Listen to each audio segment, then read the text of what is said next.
दोस्तों, महाराष्ट्र, तमिलनाडु और गुजरात जैसे स्टेट्स देश के सबसे बड़े कॉमर्शियल और इंडस्ट्रियल सेंटर के रूप में जाने जाते हैं। लेकिन हरियाणा के बारे में सोचकर आपको क्या ख्याल आता है? शायद दूध, लस्सी या फिर देश के लिए ढेर सारे मेडल्स जीत कर लाने वाले प्लेयर्स। लेकिन हरियाणा की धरती ने सिर्फ मजबूत खिलाड़ियों को ही पैदा नहीं किया, बल्कि एक ऐसे इंसान को भी जन्म दिया है जिसने टाटा ग्रुप की नींद उड़ा दी थी। आज उनकी विरासत को आगे बढ़ाने वाली उनकी पत्नी सावित्री जिंदल 28 बिलियन डॉलर्स की नेटवर्थ के साथ न सिर्फ इंडिया की सबसे अमीर महिला है, बल्कि उनके चारों बेटों ने स्टील और एनर्जी इंडस्ट्री में धूम मचा कर रखा है। आज हम बात करेंगे जिंदल ग्रुप की, जिसे एक किसान के बेटे ने देश को आत्मनिर्भर बनाने के सपने के साथ शुरू किया था। इस सफर की शुरुआत होती है 7 अगस्त 1930 को, जब हरियाणा के हिसार जिले के एक छोटे से गांव नलवा में ओम प्रकाश जिंदल का जन्म हुआ।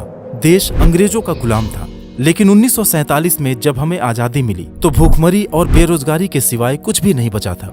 जरूरत थी एक इंडस्ट्रियल रिवॉल्यूशन की, जिसके लिए टाटा और बिरला जैसे बड़े बिजनेस ग्रुप्स ने काम करना भी शुरू कर दिया था। जिंदल साहब भी अपना बिजनेस शुरू करके लोगों को रोजगार देना चाहते थे, लेकिन एक किसान के पास इतने पैसे कहाँ कि वो अपना बिजनेस या फैक्ट्री शुरू कर सके। इसलिए वो अपने भाइयों के साथ कोलकाता गए और स्टील ट्रेडिंग का काम करके कुछ पैसों का बंदोबस्त किए और साल 1952 में हिसार वापस आकर बाल्टी बनाने की एक छोटी सी फैक्ट्री शुरू किए। उसी दौरान एक स्टील पाइप पर मेड इन इंग्लैंड लिखा हुआ देखे और सोचने लगे कि क्या पाइप जैसी छोटी सी चीज भी हम नहीं बना सकते। और इसी बात को लेकर साल 1964 में कोलकाता के पास लिलुआ में पाइप बनाने की एक फैक्ट्री शुरू किए। लेकिन जिंदल इंडिया लिमिटेड के नाम से शुरू हुई ये फैक्ट्री खुद से पाइप नहीं बनाती थी। वो टाटा की एक कंपनी इंडियन ट्यूब से उनके रिजेक्टेड स्टील पाइप्स को खरीदते थे और उसे लिलुआ फैक्ट्री में रिपेयर करके मार्केट में प्रीमियम रेट पर सेल कर देते थे। इस तरह स्टील के बिजनेस में उन्होंने एक छोटी सी शुरुआत की। लेकिन जब कुछ दिनों बाद टाटा को ये बात पता चली तो उन्होंने जिंदल साहब को बुलाकर इस तरह पाइप बेचने से मना कर दिया और बताया कि आगे वो अपने स्टील पाइप्स 2-2 फीट के पीसेज में ही दे पाएंगे।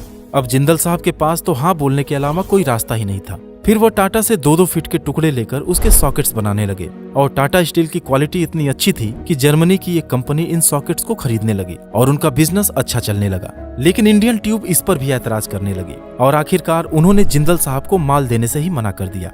लाइसेंस राज में बहुत मुश्किल से तो एक फैक्ट्री की शुरुआत हो पाई थी, जिसमें सिर्फ ओपी जिंदल ही नहीं बल्कि उनके 4 भाइयों का भी गुजारा हो रहा था। लेकिन टाटा के इस फैसले ने उनको मुसीबत में ला दिया। लिलुआ की फैक्ट्री बंद होने की कगार पर आ गई। फिर सबने मिलकर ये फैसला किया कि वो पाइप खुद बनाएंगे।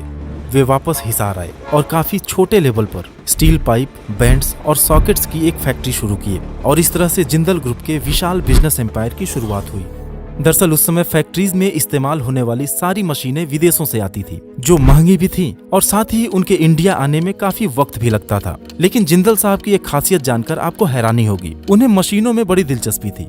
भले ही उनके पास ना कोई इंजीनियरिंग की डिग्री थी और ना ही मशीन बनाने का कोई तजुर्बा, लेकिन कहा जाता है कि वो मशीन की आवाज सुनकर उसके फॉल्ट को बता देते थे। अब वो अपनी फैक्ट्री को बड़ा बनाना चाहते थे, जिसके लिए उन्होंने खुद ही फैक्ट्री का लेआउट तैयार किया और विदेशों से मशीन मंगाने की बजाय सभी जरूरी मशीनें अपनी फैक्ट्री में ही बनवाए। और इसके बाद साल 1969 में जिंदल स्ट्रिप्स के नाम से हिसार में ही एक बड़े स्टील यूनिट की शुरुआत की गई, जिसने स्टील पाइप्स के प्रोडक्शन को कई गुना बढ़ा दिया और स्वदेशी मशीन होने की वजह से स्टील का प्रोडक्शन कॉस्ट भी काफी कम हो गया।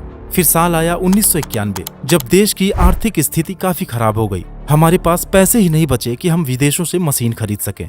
इंडस्ट्रियल ग्रोथ की रफ्तार थम सी गई। अब जिंदल साहब ने अपने लिए तो मेक इन इंडिया मशीन्स तैयार कर लिए थे, लेकिन बाकी लोग तो इंपोर्ट पर ही निर्भर थे।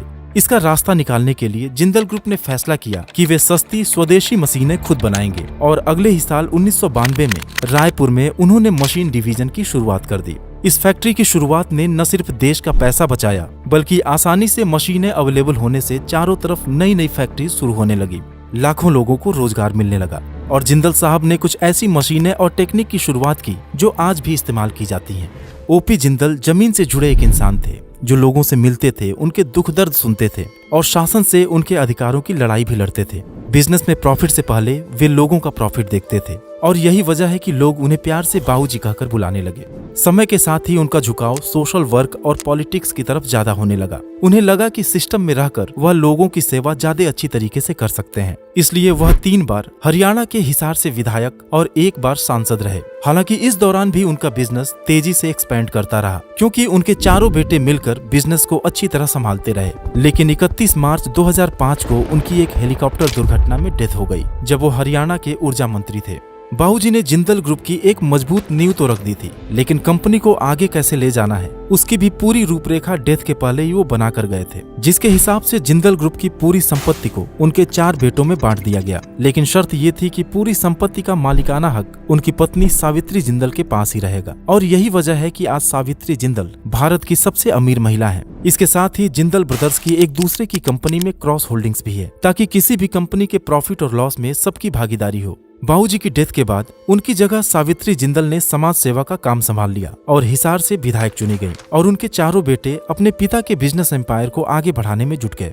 सबकी अपनी अलग सोच थी, काम करने का तरीका अलग था, लेकिन अब वो आजाद थे अपने हिसाब से फैसला लेने के लिए। दोस्तों, जिंदल ग्रुप के बिजनेस एम्पायर के बारे में लोगों में काफी कंफ्यूजन है कि आखिर किस भाई को विरासत में क्या मिला और पिछले 18 सालों में वो कहां तक पहुंचे। लेकिन आगे वीडियो में मैं आपको सब कुछ डिटेल में बताने वाला हूं। सबसे पहले बात करते हैं बड़े भाई पृथ्वीराज जिंदल की, जिन्हें जिंदल सॉ लिमिटेड की जिम्मेदारी दी गई। इस कंपनी की शुरुआत 1984 में मथुरा के कोसी कलान में एक स्टील पाइप बनाने की कंपनी के रूप में की गई थी। ये आज डक्टाइल पाइप बनाते हैं जो वाटर ट्रांसपोर्ट के काम आती है। इनके 100 pipes oil and gas transportation में और seamless steel pipes auto industry में रॉ मटेरियल की तरह यूज होता है। आज जिंदल सॉ का मथुरा के अलावा नासिक और गुजरात के मुंद्रा में भी प्रोडक्शन यूनिट है, जहां से वो अपने पाइप्स यूएस, यूरोप और यूएई जैसे देशों में एक्सपोर्ट करते हैं। आज जिंदल सॉ पाइप्स बनाने की एक पायनियर कंपनी है, जिसके पोर्टफोलियो में भारत पेट्रोलियम, गेल, एचपीसीएल और आईओसीएल जैसे बड़े क्लाइंट्स मौजूद हैं। लेकिन इनकी नेटवर्थ अपने चारों भाइयों में सबसे कम है। दूसरे भाई हैं सज्जन जिंदल, जिन्होंने जिंदल ग्रुप के बिजनेस को आसमान पर पहुंचा दिया। लेकिन उनके बारे में जानने से पहले उनके दोनों छोटे भाइयों के बिजनेस को जान लेते हैं। रतन जिंदल, जिन्हें जिंदल स्टेनलेस लिमिटेड की कमान सौंपी गई। जीएसएल भारत की लीडिंग स्टील प्रोड्यूसर कंपनी है। आपको शायद याद होगा कि ओपी जिंदल कोलकाता से वापस आकर हिसार में जिंदल स्ट्रिप्स के नाम से एक स्टील फैक्ट्री शुरू किए थे। ये वही फैक्ट्री है जिसका नाम बदलकर जीएसएल कर दिया गया। बाद में प्रोडक्शन कैपेसिटी को बढ़ाने के लिए उड़ीसा में भी एक स्टील प्लांट लगाया गया, जिससे उनकी टोटल प्रोडक्शन कैपेसिटी बढ़कर 3 MTPA हो गई। आज जीएसएल स्टेनलेस स्टील के हाई क्वालिटी प्रोडक्ट्स को 15 से भी ज्यादा देशों में एक्सपोर्ट करती है और $5 बिलियन से भी ज्यादा मार्केट कैप वाली ये कंपनी 20,000 लोगों को रोजगार देती है। फिर नंबर आता है सबसे छोटे भाई नवीन जिंदल का, जिन्हें Jindal steel and power limited यानी कि JSPL की जिम्मेदारी दी गई। दरअसल नवीन जिंदल का राजनीति और स्पोर्ट्स में भी बचपन से ही इंटरेस्ट था, इसलिए मां सावित्री जिंदल के साथ वह अपने चुनाव क्षेत्र में भी सक्रिय रहे और साल 2004 से 2014 तक 2 बार कुरुक्षेत्र से सांसद भी रहे। नवीन जिंदल एक एक्टिव पोलो प्लेयर हैं और स्कीट शूटिंग में भी नेशनल अवार्ड पा चुके हैं। दोस्तों, एक समय था जब हर कोई भारत का राष्ट्रीय ध्वज नहीं फहरा सकता था। नवीन जिंदल ही वो शख्स हैं जिन्होंने लंबी कानूनी लड़ाई के बाद हर भारतीय को तिरंगा फहराने का अधिकार दिलाया। खैर, उनके बिजनेस पर लौटते हैं। आपको याद होगा कि बाबूजी ने 1992 में छत्तीसगढ़ के रायपुर में एक मशीन फैक्ट्री शुरू की थी। आज उस फैक्ट्री के साथ ही रायगढ़, उड़ीसा और झारखंड में कई स्टील प्लांट नवीन जिंदल के कंट्रोल में हैं। आज JSPL लार्ज स्केल पर रेल लाइंस, बीम्स, कॉलम्स और TMT बार्स का प्रोडक्शन करती है। इसके अलावा JSPL अपने रायगढ़ और अंगुल के थर्मल पावर प्लांट से 1634 मेगावाट बिजली का भी प्रोडक्शन करती है।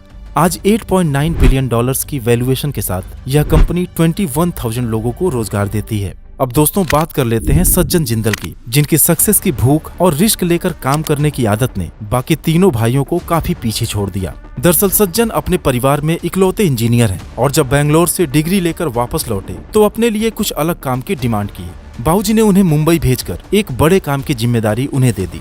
दरअसल पिरामल स्टील की एक री रोलिंग मिल सेल हो रही थी। उसी को एक्वायर करके सज्जन जिंदल को उसकी कमान सौंप दी गई। इस कंपनी का नाम Jindal iron and steel company यानी कि जिसको रखा गया। और फिर इसके बाद सज्जन जिंदल के ही एफर्ट से कर्नाटका में एक और स्टील प्लांट JVSL यानी जिंदल विजयनगर स्टील लिमिटेड की शुरुआत हुई और साल 2005 में जिसको और JVSL मर्ज होकर JSW स्टील बन गई। जिंदल ग्रुप ने बिजनेस को डाइवर्सिफाई करने के लिए 94 में JSW एनर्जी नाम की एक पावर कंपनी भी शुरू की थी और फिर साल 1999 में JSW इंफ्रास्ट्रक्चर की शुरुआत की गई, जो airport, shipyard, rail and road connectivity और टाउनशिप जैसे बड़े प्रोजेक्ट्स को हैंडल करती है। और दोस्तों, यही तीनों companies JSW steel, JSW energy और JSW इंफ्रास्ट्रक्चर सज्जन जिंदल को विरासत में मिली। उन्होंने न सिर्फ इन तीनों कंपनीज के टर्नओवर को कई गुना बढ़ा दिया, बल्कि अपने बेटे पार्थ जिंदल को भी फ्री हैंड दिया कि वो बिजनेस को अलग अलग फील्ड्स में डाइवर्सिफाई करें। और उसका ही नतीजा है कि आज सज्जन Jindal group cement, paints, venture capital और स्पोर्ट्स जैसे नए बिजनेसेस में भी एंटर कर चुकी है। आज JSW ग्रुप का बिजनेस इंडिया के अलावा अमेरिका, यूरोप और अफ्रीका में फैला हुआ है। साथ ही $23 बिलियन की नेट वर्थ के साथ यह ग्रुप 40,000 लोगों को रोजगार देती है। उम्मीद है कि इस वीडियो में भी आपको कुछ नई जानकारी मिली होगी। Thanks for watching.